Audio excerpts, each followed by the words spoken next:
is a 16-year-old guy who lives in the wilderness, by choice. I mean, which 16-year-old guy would do that? Well, let me tell you the summary of Brian's Hunt by Gary Paulson. It starts off by Brian describing his surroundings, and also what happened to him in the past, which is that 2 years ago, aka when Brian was 14 years old, he had been in a plane crash. He was the only one in the plane and was left in the woods to survive, like in the wilderness, alone. So he learned how to survive in the wilderness. When he returned back to the civilization, he liked the wilderness too much. The sounds of the children, the sound of school annoyed him. Therefore, he convinced his parents to let him homeschool himself in the wilderness.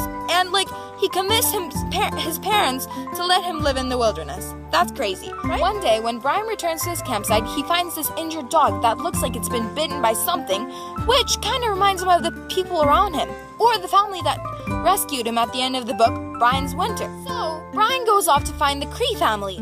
But as soon as he arrives in the campsite, something is odd, and then he finds Anne and David dead, killed by something, and also their 3 dogs dead too. Then he finds Susan, the daughter of the Cree family, scared and hidden because of the bear. So it is a bear who killed everyone. Later, Brian somehow contacts the authorities, and the authorities take Susan to her relatives.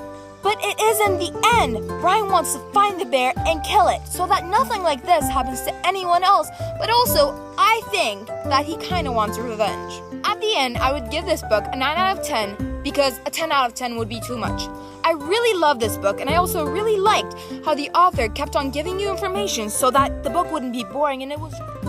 Like when Brian was trying to contact the authorities, you would think that it would be boring, but events just kept happening.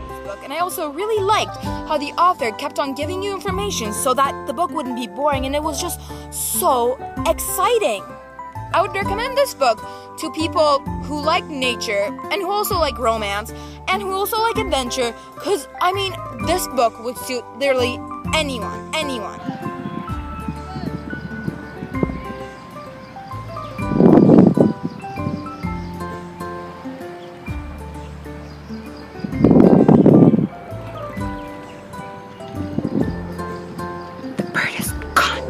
Killed by the bear.